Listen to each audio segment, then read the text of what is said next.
Welcome to the Friday edition of the Morning Pitt here on youtube.com/Panther-Lair.com. Hope you had a great Thanksgiving yesterday, whatever you chose to do with it. Hopefully it was happy and healthy and filling, and you ate a lot, but not too much, but maybe too much. And if you did, that's fine. Appreciate you giving us the day off yesterday so we could take Thanksgiving off with the Morning Pitt. We're back here, though, for the Friday edition because we can't miss a Friday. This is when we preview the weekend. Look at what's going on around the Coastal, preview Pitt's game, which of course is a big one tomorrow night at Miami. We'll talk about that. While you're here, though, make sure you like this video, subscribe to our YouTube channel, youtube.com/Panther-Lair.com. It's an extension of our website, Panther-Lair.com, Pittsburgh.rivals.com. It's the most comprehensive source of Pitt sports news on the internet, football, basketball, and recruiting. You found it all right there at Panther-Lair.com. And then we have this YouTube channel, youtube.com/Panther-Lair.com, where we post press conference videos, post-game press conferences with Jeff Capel and the Pitt basketball players. We do our live shows there on Wednesday nights, our live Panther-Lair show every Wednesday night at 8:30. We'll have a post-game show, a live post-game show tomorrow night after the Miami game. Don't know what time that's going to start. Hoping around midnight. It might be a little bit later, might be earlier. We'll have to see kind of how the game goes. But if you want to make sure that you don't miss a live stream, you want to make sure that you don't have, you don't have to put it on your calendar or anything, just click the subscribe button. Subscribe to our YouTube channel, youtube.com/Panther-Lair.com. Turn on notifications, and you'll get an alert sent right to your phone so that you know when we go live. You'll get a little notification that says, hey, Panther-Lair is going live. You better tune in so you don't miss the live post-game show. And it's fun. We have a good time on the live streams. Get the chat screen going over there. Everybody posts their comments and questions, and we read and react to them. It's kind of like a talk show.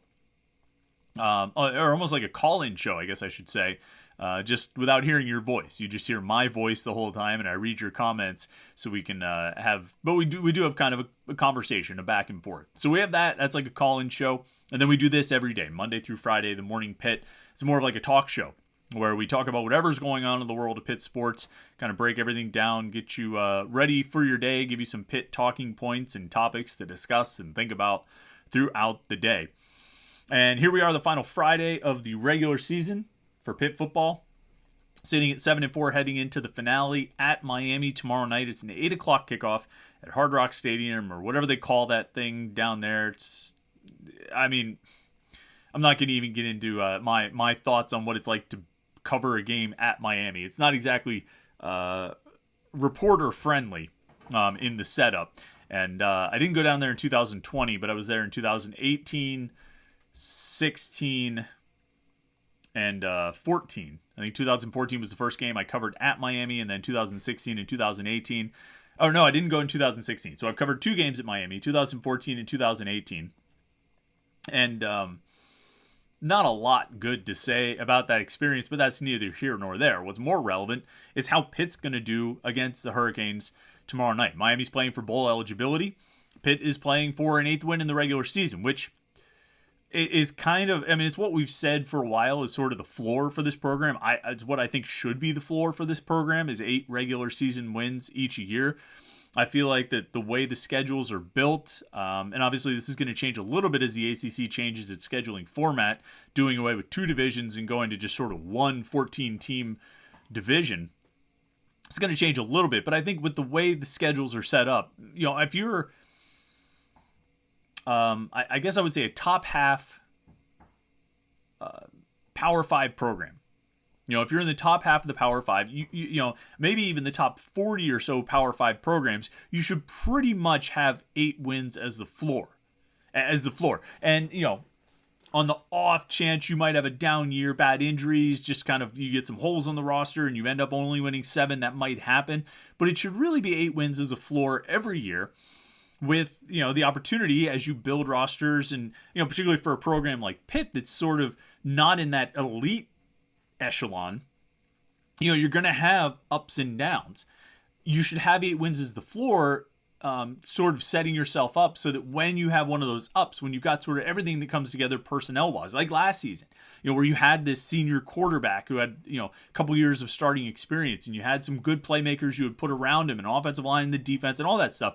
You know how it is. College football, like college sports, works in cycles where you build the roster over a couple of years. You sort of build toward a 1 or 2 year window that you hope you can really push through and have sort of that big year, and then you kind of ebb a little bit, and up and down as you build the roster. That's sort of what happens when you're not Alabama, Ohio State, Georgia, Texas should be.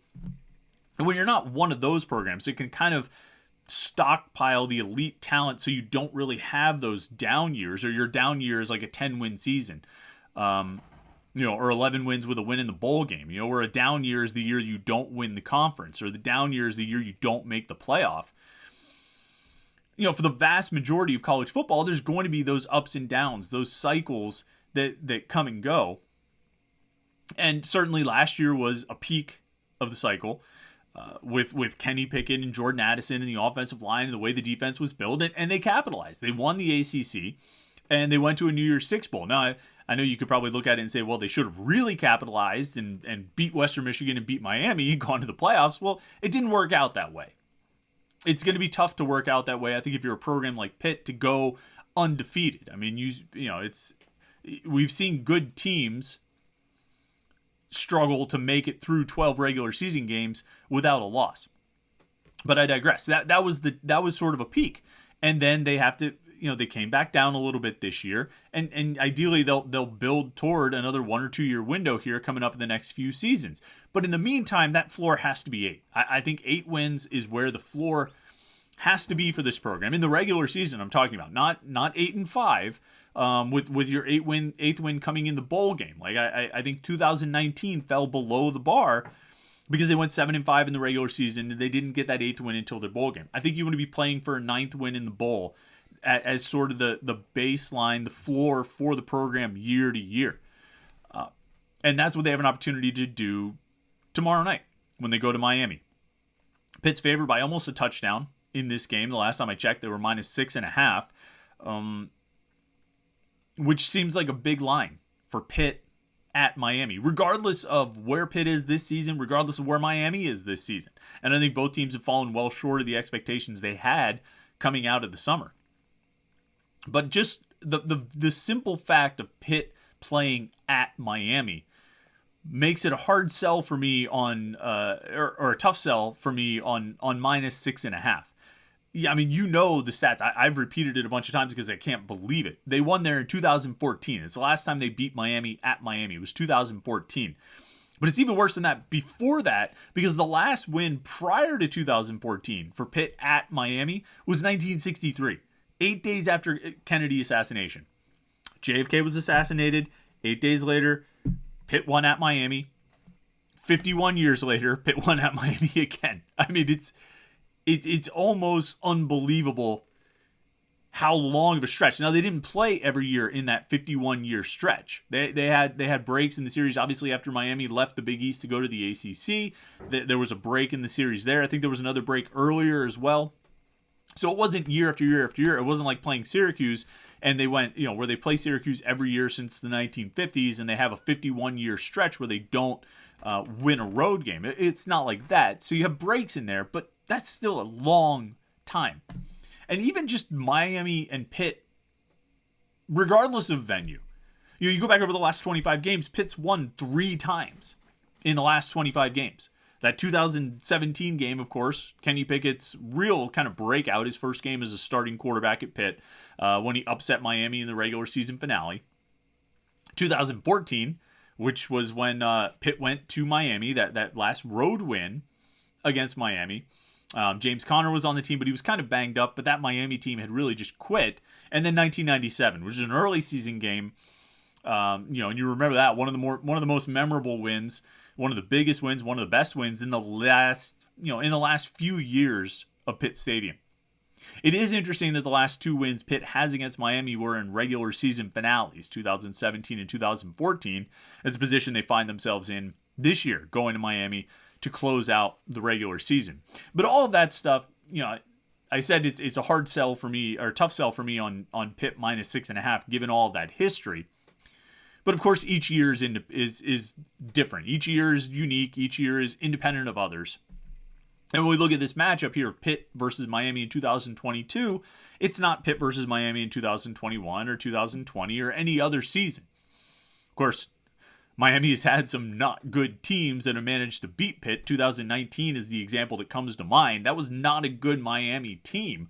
That was a Miami team that barely got to bowl eligibility, only won 6 games in the regular season, and one of those wins was against Pitt at Heinz Field, like a 16-12 game. Some miserably low-scoring game, the first year of Mark Whipple's offense, and they could not score to save their life. And there were a couple of games that season that the offense cost them. Miami and Boston College come to mind. 2 wins that ultimately, that should have been a 9-3 team in the regular season, but they went 7-5 because they couldn't score enough against Boston College and Miami. So even when Miami's been kind of bad, they've still sort of had Pitt's number. And that's the fear going into tomorrow night's game. But that's all sort of, voodoo and vibes and things like that. Well, they just have Pitt's number. I mean, matchup to matchup, this should be a game that Pitt can win. Well, I mean, we know it's a game Pitt can win. This should be a game that Pitt has a good chance of winning. A lot of it's going to ride on Miami and the quarterback situation of whether or not Tyler Van Dyke is going to be ready to play. It seems like throughout the week, there are indications that he's going to be ready to play for the first time in 3 games. He's missed 3 full games this season and only played, I think, 1 quarter of another game. So you're looking to be out like 3.5 games, almost 4 games. He's missed 3 full games, and almost 4. Of course, as it stands, even when he's been playing for Miami, when he hasn't been sidelined with that, I think it's a shoulder injury. Miami still hasn't been winning all that much. Struggles under a new coaching staff, adjustment to a new offense, and all of those sort of things. Even when Van Dyke has been playing, the 8 games he's started, Miami's only 3-5. One of those was, I think, the Florida State game when he got hurt and had to leave the game in the first quarter. So they're still, even when he plays a full game, they're 3-4. And I think he even had a game where he got benched earlier this season too. So it's been a lot of struggles in Mario Cristobal's first year. He talked about the guys who stay, the guys who come back are going to win rings and all this kind of stuff. I mean, we'll see, dude. We'll see if you're able to turn that program around and get it to where everybody thinks Miami's supposed to be, but the reality is Miami hasn't been there in a long, long time. Everybody always talks about Miami being one of these powers, but the reality is that that's not what Miami has been. They still carry that name. They have that U on the side of their helmet. They are the U, but a lot of times they lose. They lose pretty often, and that's certainly been the case this season as they come into the season finale 5-6. For Pitt, I mean, I think it's going to come down to a few things. I mean, it's not going to come down to a few things. It's going to come down to the offense. As is the case with every game this season, it's going to come down to the offense. Can they score some? And the games when they've either struggled to score or shot themselves in the foot, and turned the ball over and made bad mistakes, they've lost. I mean, Georgia Tech and Louisville are the 2 that come to mind. The 2019 season had Miami and Boston College. This season has Georgia Tech and Louisville. Miami would be added to that list if Pitt loses this game tomorrow night. If you can get a win tomorrow night and only have just those 2 blunders as opposed to 3, it looks a little better because 8-4 is obviously a lot better than 7-5. Having a chance to play for 9-4 is obviously a lot better than having a chance to play for 8-5. Offensively, I said this earlier this week. I wrote a post on Monday, just kind of 20 thoughts from the weekend. And the thing I said at the end is like, look, we've watched 11 games now. This is game number 12 with this offense, with this personnel, with this coaching staff, and everything that goes into it. And I think we know what the formula is. We know what the recipe is.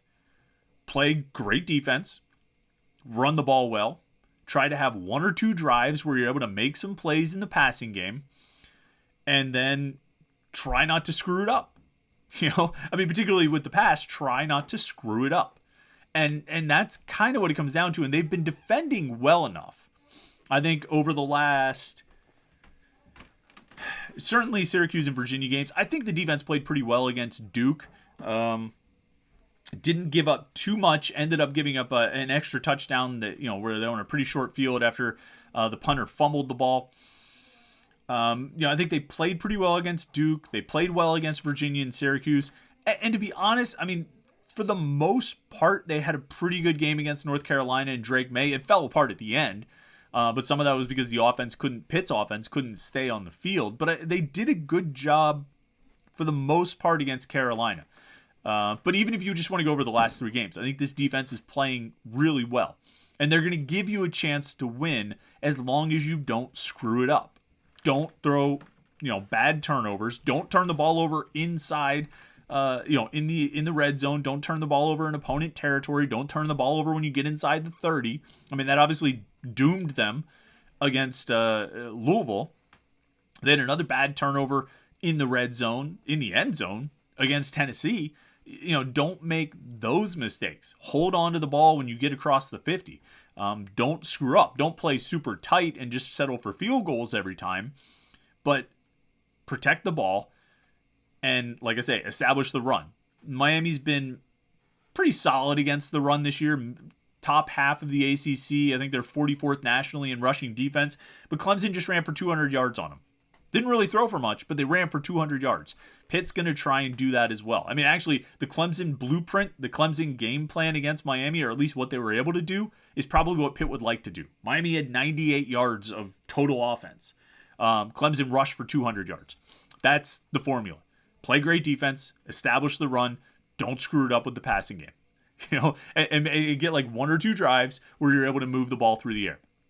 Against Duke, that drive was the end of the first half. And that was pretty much it. But get one of those, get your running game going, and play great defense. And if you can get another defensive touchdown, that would be pretty cool too. I think that would help your cause. And look, is this hyper specific to Miami? Not really. It's just what this Pitt team has to do if they're going to win. In 2022, if Pitt's going to win, that's what they have to do. Great defense, running game, don't screw it up with the pass. That's what it comes down to. We'll see if they're able to pull it off. I think they can. I think they can break this streak against Miami. I think they can, it's really the team that Pat Narduzzi has struggled with the most in the Coastal Division.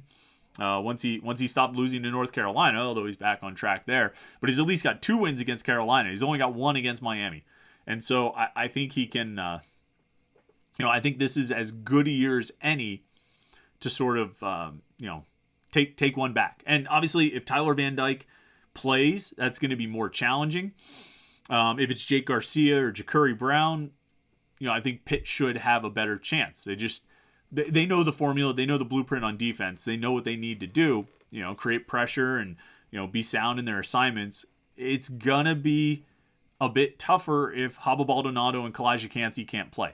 Baldonado didn't play against Duke. Cansey came out of the Duke game with what looked like a shoulder injury. And, just watching from the press box, there's a way that guys leave the field when they're hurt. Some guys limp off. Some guys, ow,